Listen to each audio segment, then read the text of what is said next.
días a todos. En primer lugar, quisiera comenzar mi ponencia dando mi agradecimiento a los organizadores por invitarme a estar hoy con todos ustedes y, por supuesto, a todos ustedes por vuestra asistencia.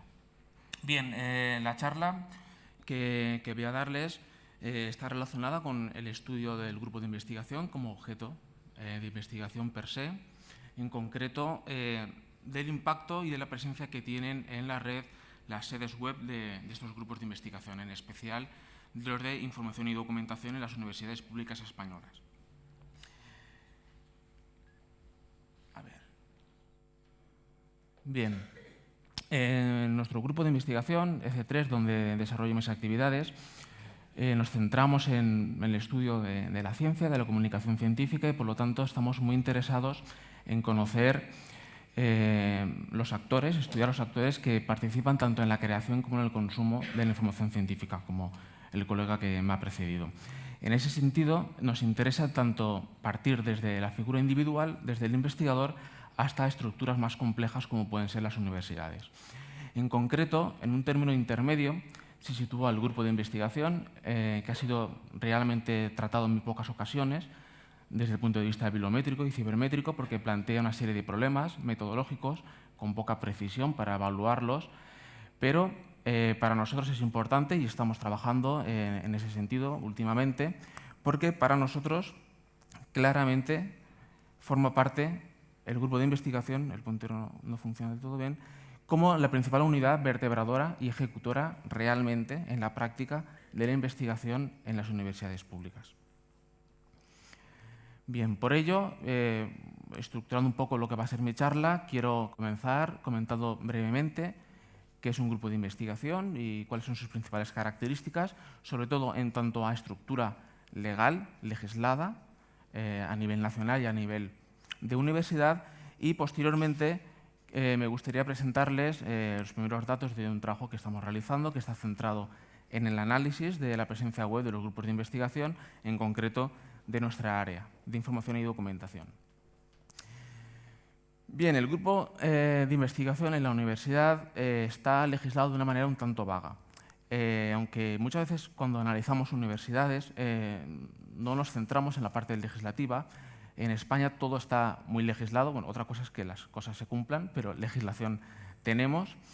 Y la universidad, por supuesto, está legislada, no solo su creación, sino también la estructura, tanto funcional como organizativa, que tiene la institución.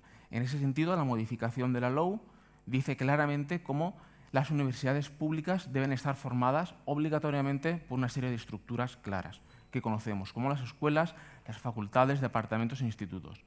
Y otros centros propios, que son las propias universidades con sus estatutos que crean. Es posible que en algunas circunstancias, en algunas comunidades autónomas, ello esté legislado a nivel autonómico, pero no siempre es así. Por lo tanto, los grupos de investigación están englobados en esos otros centros o otras estructuras necesarias para el funcionamiento. Si nos vamos un poco más atrás, a la famosa LOU, sin embargo, sí que nos indica claramente la importancia que tiene el grupo de investigación en la universidad. Nos indica cómo la investigación se llevará a cabo principalmente en grupos de investigación, departamentos e institutos. Lo cual queda un tanto extraño que si la universidad va a llevarse principalmente la investigación principalmente a cabo en grupos de investigación, estos no estén completamente legislados a nivel nacional. ¿Qué ocurre? Que cada comunidad autónoma tiene su propia legislación. En el caso de nuestro grupo, el grupo EC3, que está ubicado en la Universidad de Granada, sí que está legislado, en concreto el Sistema de Información Científica de Andalucía recoge todos los agentes de investigación de la comunidad autónoma y como agente está la Universidad de Granada y subagregados dentro de la Universidad de Granada. Pero a nivel nacional he de decir que no existe realmente un censo completo, exhaustivo, de los grupos de investigación que están creados. Sí que han existido, aunque ahora no están operativos, sí que han existido otros directorios en el que se han listado de manera más o menos exhaustiva otras estructuras más completas, como pueden ser los institutos de investigación y los centros, pero no así los grupos.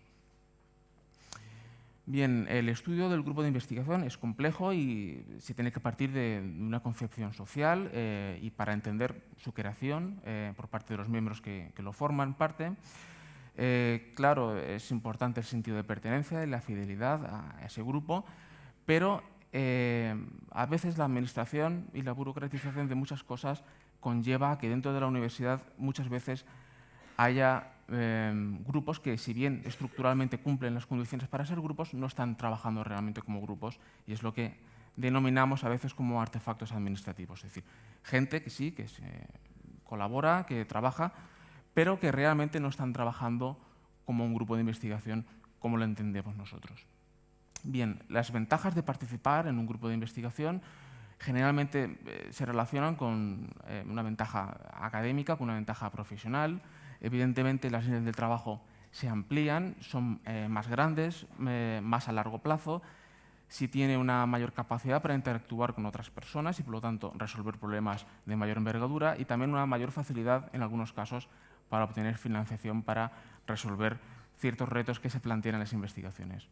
Evidentemente, todo tiene su lado más reverso y los problemas o los aspectos más negativos suelen estar centrados más en los aspectos sociales que no los profesionales. Evidentemente, trabajar con otras personas puede llevar a ciertos roces, pero sobre todo la parte de pérdida de cierta independencia en un investigador cuando, de alguna manera, no se es obligado, pero sí se le marca una línea a seguir y unos trabajos de investigación que tal vez él no desarrollaría o de esa manera o en esa línea. Bien, analizando la coautoría de los grupos de investigación, se pueden establecer tipologías de mando, desde las más jerárquicas, donde todas las decisiones pasan por una sola persona, hasta sistemas, digamos, de gobierno un poco más flexibles, hasta realmente llegar a los subgrupos, donde son grupos de investigación muy grandes, donde se forman pequeños subgrupos en los que trabajan de forma más o menos independiente. Bien, entrando ya en el tema más propio de mi ponencia de hoy, que es la visibilidad que tienen los grupos de investigación en la red, hemos de partir de la realidad de la web. Hoy día no es solo un mecanismo de difusión, sino también es un lugar de trabajo, y nos planteamos desde un principio ver cómo esos grupos de investigación, si están interaccionando, están trabajando, qué reflejo de todo ello existe en la red. Y dentro de la red, en concreto de las sedes web que pueden tener creadas dentro de las universidades. Para nosotros es importante que esas sedes web tengan información a varios niveles. Por una parte, información, por supuesto, de las líneas de trabajo del grupo, quiénes son los miembros, a qué se dedican, más o menos, es decir, una transparencia de la información del grupo hacia la ciudadanía. No hemos de olvidar que un grupo de investigación es público, está financiado con fondos públicos y, por lo tanto, también hay una cierta obligación a informar de qué está haciendo el grupo de investigación dentro de la universidad y dentro de la sociedad. Y, por otra parte, difundir las actividades que realmente está haciendo el grupo, es decir, cuál es su producción, si han creado productos, si están disponibles, si están en acceso abierto, etc. Partiendo de eso, hemos realizado una pequeña investigación en la que pretendemos conocer la presencia y el impacto de las sedes web, como hemos dicho anteriormente, de los grupos de investigación. En concreto, de información y documentación únicamente en universidades públicas, en este caso. ¿Cuáles son los objetivos específicos que nos hemos planteado con este trabajo? Por una parte, identificar esos grupos, no todos los grupos que existen de información y documentación, solo aquellos en los que hemos localizado una sede web, tanto operativa como desactualizada, pero la hemos encontrado. Estudiar la sintaxis que tiene el URL de esa sede web, porque es fundamental, porque impacta directamente en la visibilidad y en la utilidad que esa sede web tiene para el usuario final. Y, finalmente, calcular una serie de indicadores que, valga la redundancia, nos indiquen qué impacto está teniendo esa información y esos servicios que se están fomentando y difundiendo a través de esa sede web. Por ello, lo que hemos hecho ha sido analizar todas las universidades públicas, no solo aquellas en las que se imparten estudios de información y documentación, sino todas, porque pueden haber grupos con temas afines en otras universidades. Y a cada sede que hemos localizado le hemos aplicado cada uno de los indicadores que se muestran en esa transparencia. En concreto, a todas hemos aplicado el indicador del tamaño, es decir, cuántos recursos están alojados en el servidor de esa sede web y cuántas veces se está mencionando esa sede web fuera de esa universidad, como un indicador relativo del impacto que pueda estar teniendo esa sede web. Es decir, cuantas más veces te nombran, podemos de una manera indirecta entender qué más impacto estás teniendo. Luego, los últimos indicadores son indicadores que están relacionados solo a aquellas sedes que tienen en su sintaxis del URL un subdominio. Entendemos que utilizar un subdominio es un mecanismo más potente para lograr un mayor impacto, aunque técnicamente todos funcionan. Y solo a las URLs que han cumplido ese requisito hemos aplicado indicadores de enlaces, es decir, cuántos enlaces están recibiendo esas sedes, tanto a nivel de página como a nivel de dominio. Y finalmente un indicador de la popularidad de esos enlaces. Es un indicador muy similar al PageRank conocido de Google.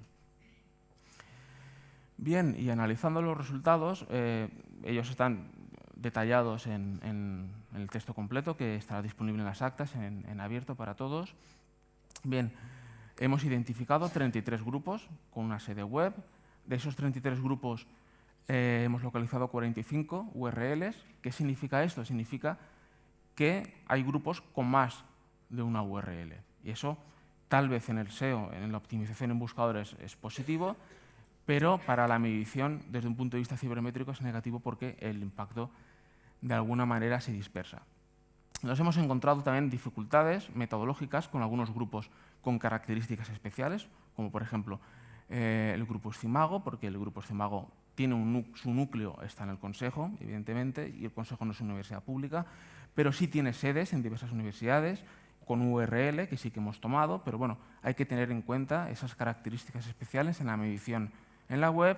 Y luego la consideración de ciertos grupos que, aunque es cierto que no se dedican completamente a la información y documentación, como la entendemos, sí que trabajan en áreas muy afines y han trabajado y publicado trabajos que son muy de interés para nuestras áreas. Bien, el análisis de la sintaxis de URLs, que es una línea en la que he trabajado anteriormente y creo que es bastante interesante porque refleja cómo la gente que está creando esa sede web entiende de alguna manera la difusión de la información que está haciendo. Hemos encontrado una casuística bastante variada, teniendo en cuenta que tenemos únicamente 33 grupos localizados a día de hoy. Por una parte, sedes web que tienen un único subdominio, por ejemplo, el Laboratorio de Estudios Métricos de la Información de la Carlos III es un ejemplo. Es la sintaxis más apropiada para aplicar indicadores, aunque todas las sintaxis son válidas desde un punto de vista técnico, pero a la hora de recopilar información siempre los motores de búsqueda trabajan mejor con subdominios.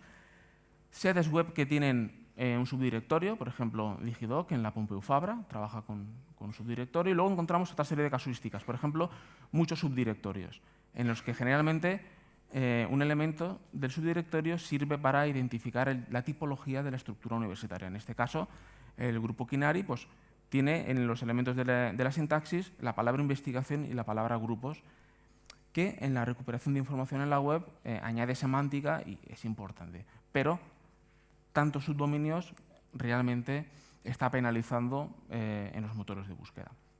Luego hay sedes web que tienen un uso combinado, combinan tanto subdominios como subdirectorios, y luego una casuística bueno, que nos ha sorprendido en algunos casos, que es utilizar dominios que están fuera de la universidad.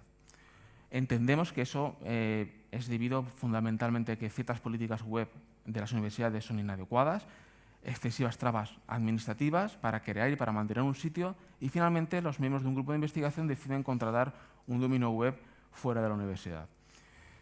Por supuesto, eso penaliza a la universidad porque está perdiendo tráfico, está perdiendo influencia, reputación y marca que ese grupo de investigación puede estar aportando a la universidad. Hemos encontrado otras casuísticas reconocibles, por ejemplo, utilizar URLs dinámicos no amigables, penalizan absolutamente los motores de búsqueda.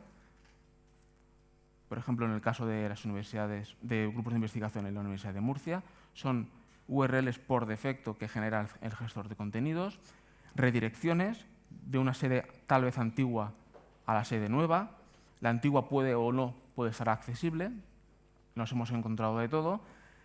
Información absolutamente desactualizada desde las páginas oficiales de los listados de grupos de investigación de las universidades. Por ejemplo, en el caso de la Universidad de Barcelona se están mencionando URLs que ya no existen y esa información sigue estando accesible. O URLs que no tienen ningún contenido semántico y que realmente responden a códigos internos de la universidad, pero que no tiene ningún sentido tenerlos como URL del grupo de investigación.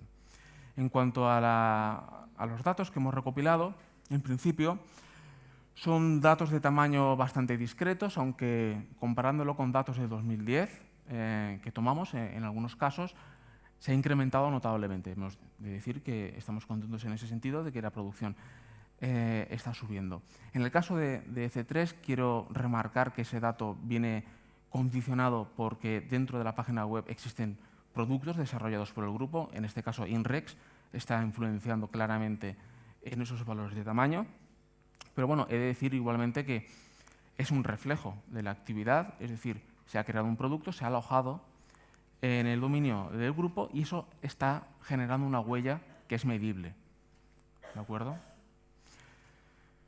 En cuanto a los datos de divisibilidad, solo para aquellas sedes con subdominios, los datos también son relativos. A mí me gustaría remarcar el dato del MozRank. Ninguna sede, digamos, ha aprobado. Es un indicador que va de 0 a 10 y ninguna realmente ha llegado al 5. Entendemos, además, que esos valores dependen del URL madre, es decir, de la popularidad que tiene el dominio de la universidad, porque está influyendo en la popularidad de los subdominios. Pero aún así remarcamos que la popularidad de las sedes, de los grupos de investigación, de todas, no está siendo el que nos hubiera gustado. Y ya para terminar, para ser un poco rápido en mi presentación, conclusiones, bueno, he puesto conclusiones finales, pero es una investigación en marcha, por supuesto, y la iremos ampliando con más grupos de otras áreas y más indicadores. Pero, visto lo visto, hasta ahora podemos concluir que la presencia y el impacto web de los grupos de investigación de información y documentación en universidades públicas españolas es claramente insuficiente. Los motivos pueden ser varios, pero la presencia es insuficiente. Vemos que la disposición de material en abierto y productos sí que tiene un reflejo y es positivo. Animamos a que la gente lo haga. Además, favorece la transparencia de las actividades que se están realizando. Pero, como gran pero final de mi conclusión, se deben mejorar las cosas. Por una parte, notamos cierta despreocupación por los grupos de investigación por fomentar las actividades que se realizan desde sus sedes web y, por lo tanto, esa parte sí que habría que cambiarla. Pero, por otra, también observamos unas políticas web universitarias completamente alejadas de la realidad. Inflexibles, algunas veces con decisiones muy controvertidas relacionadas con los requisitos técnicos que se requieren para crear un sitio web, para mantenerlo, tipo de información que se puede y no se puede colocar en esa sede web que impiden muchas veces que se puedan desarrollar y difundir las actividades que los grupos están realizando. Entonces, tal vez esa carencia de una legislación a nivel nacional de los grupos podría en un futuro concienciar a las universidades de un mayor control y catalogación, de alguna manera, de esos grupos que, de una manera indirecta, redundara en un control mayor de las actividades que se realizan desde la web. Y, en principio, eso es todo. Muchísimas gracias por vuestra atención.